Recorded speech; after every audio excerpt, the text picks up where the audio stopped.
Dito ako bumili ng buhangin ni Mingming. Ayan. Yan, ang dami pala dito, oh. Ayan. Ito, paano ng pusa.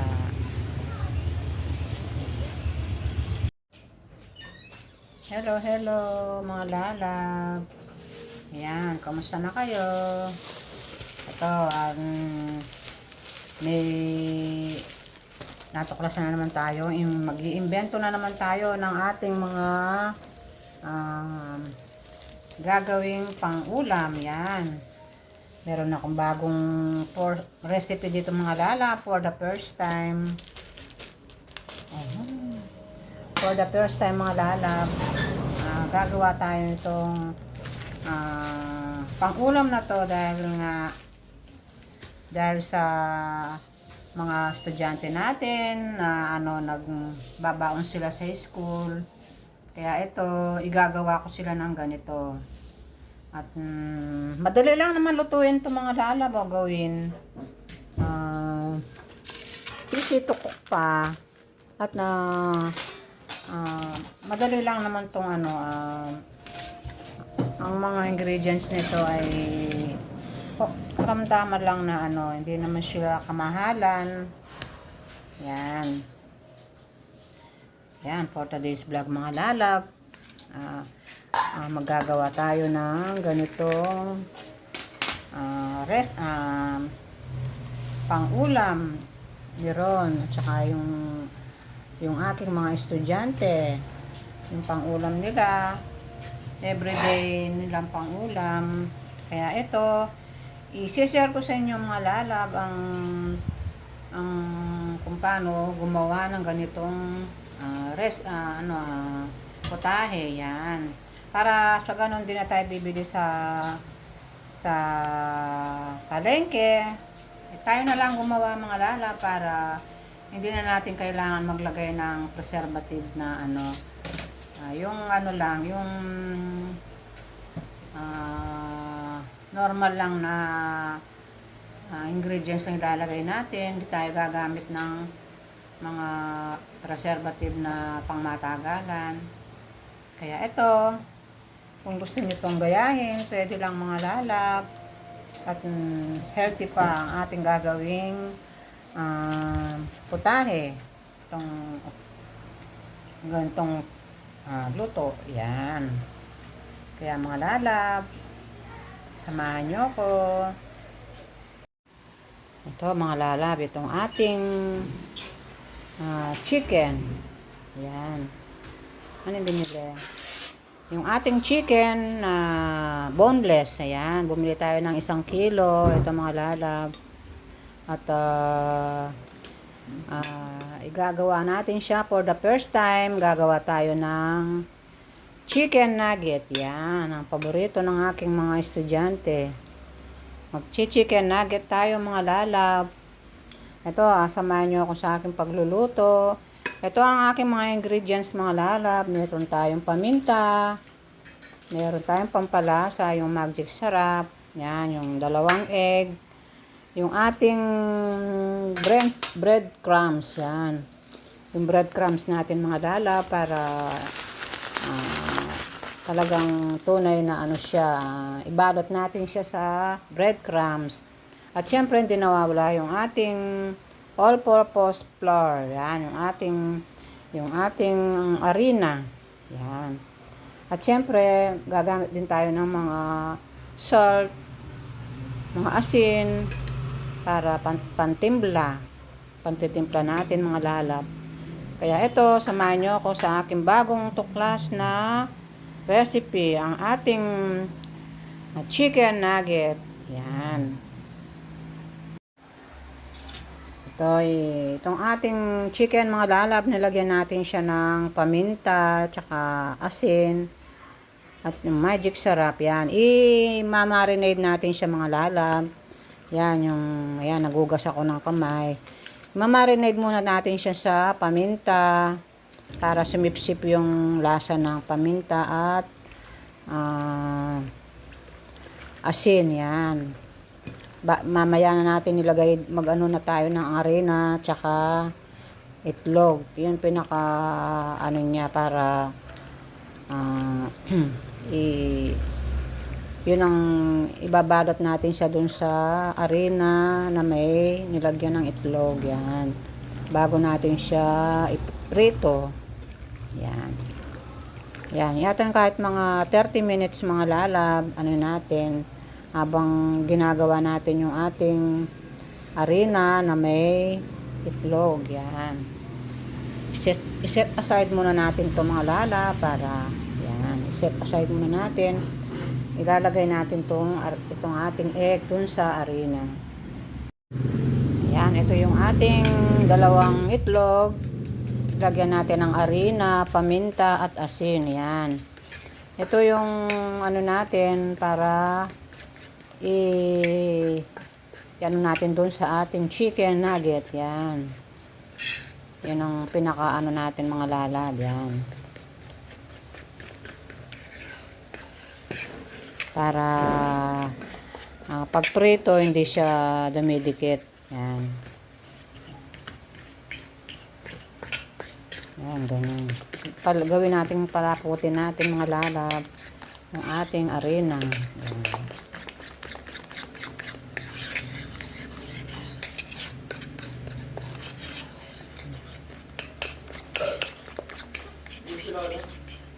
Umalis na. Yan, ito yung ating pampalapot, yung ating chicken nugget. Yan. Yan ang ilalagay natin maya-maya. Yan mga lalab na ilagay na natin yung ating arena at itlog. Yan, dito sa pinagsama na natin dito yung ating dito sa ating chicken. Yan. Ngayon, ano natin siya one by one. Ayan mga lalab. Gumamit tayo ng kamay para ayan, ganyan. Dito sa may breadcrumbs. Yan. Ayan mga lalab. Oh.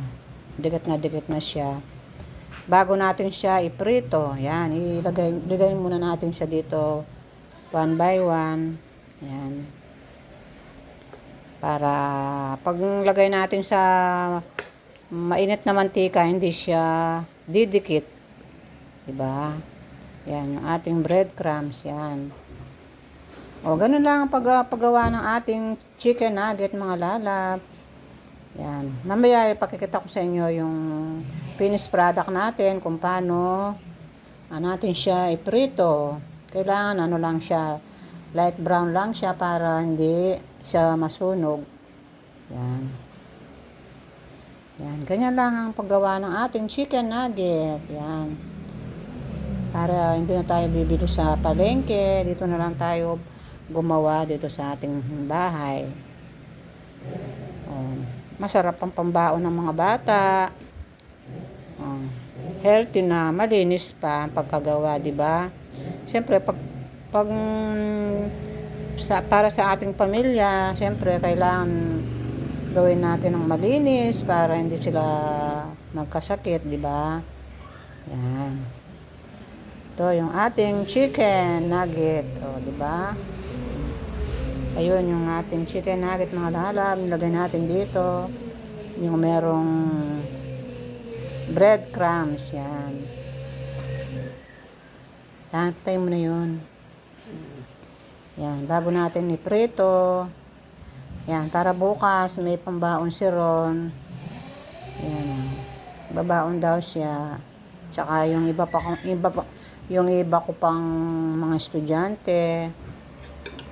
Yan. Pang baon nila o pang almusal, pang nangalian. O, di ba mga lalab? Magagawa pa natin ng masarap yung ating mga luto. Diba? Maya-maya mga lalay, papakita ko sa inyo kung paano ang kalabasan ng ating chicken nugget. Yan. Magpainit tayo ng mantika. Yan. Nakagawa na tayo ng ano yun?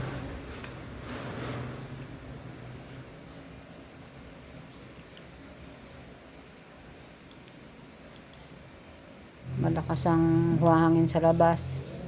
Kaya mamaya malamig na naman yan. Malamig na naman ang madaling araw. Ayan.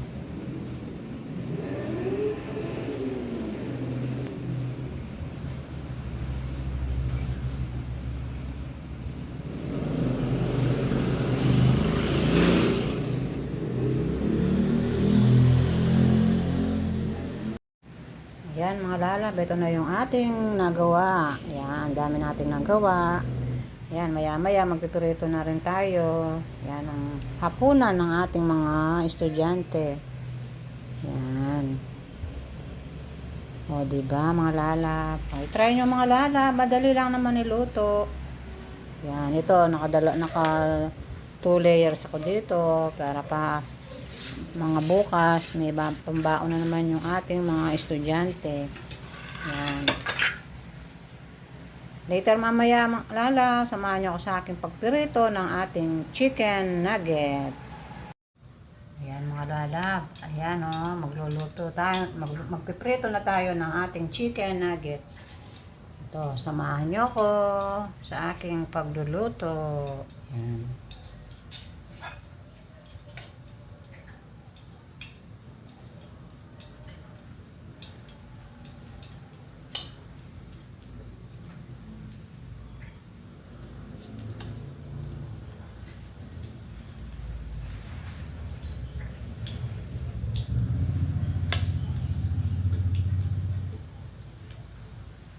Huwag natin siya masyadong lakasan yung apoy. Kailangan ano lang. Medium ano lang. Para hindi siya masunog. Kasi meron siyang ano, nilagyan natin siya ng egg para hindi siya masunog. Ayan. Ayan yung ating chicken nugget mga lalab. Ayan o. Ayan.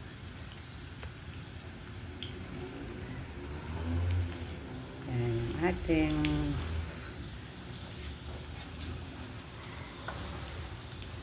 yan. Pag nag-brown na siya mga lalab, pwede na siya. Huwag lang masyadong ano, yung sunog. Siyempre, pag sunog na siya, iba na lasa. Yan. Pag nag-brown natin siya, pwede natin siyang hanguin. Yan. O, diba mga lalab? Madali lang itong iluto. Pwede nyo po itong gayahin para sa inyong pamilya, lalo na sa inyong mga estudyante. Pang madali ang luto mga lala. Madali lang naman itong iluto, basta may stock kayong breast chicken sa inyong bahay. Yan, yung kailangan nyo naka-boneless na siya. Yan. Yan, madali lang naman ang ano to, mga ingredients niya. Nakita nyo doon sa aking kung ano yung mga ingredients niya ilalagay. Ayan, ito mga lalabo. Nagba-brown na siya. Yan. Yan. O, diba? Tapos pwede natin siyang gumawa tayo ng sausawan, kaya yung ketchup, kaya yung sweet and sour na ano na nabibiling ready-made para sa chicken nugget. Yan. Ngayon, kung marunong kayong gumawa, pwede rin kayong gumawa. Ano lang naman yung harina, suka, asukal, paminta. Yan ang pinakasawsawan. Pero ang mga puka gusto nila ketchup. Yan. Ketchup ang kanilang gustong pangsawsawan dito sa chicken nugget. Yan. O diba mga lalaban, dali lang iluto.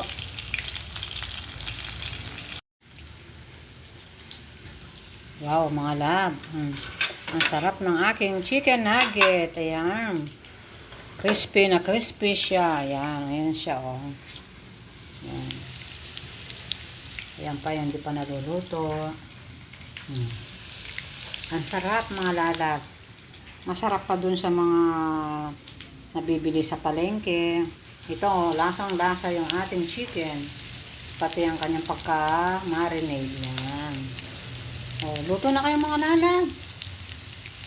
For your family, para masarapan sila, ganahan silang kumain, lalo ng ating mga estudyante. O, diba? Luto na kayo. Mga hello, hello. Morning. Ah, Hindi pa lang lang kasi. ano yan? Tanggalin. Sa lula rin. Dalan tala. Oo, ano ito? Alulaan mo rin ala. Oo. Sige, dalan talo. Blanco ang lumala na ito. Uy, teka, tingnan ko muna yung ano. Alam ko, isa na lang yun. Andali lang.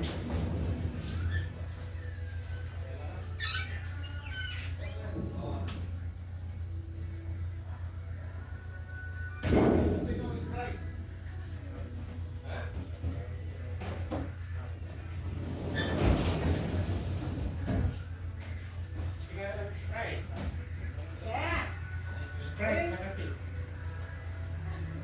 Wala na yung laman na ito nga. Ha? Wala na yung laman na ito. Tapos ang meto wala yung laman.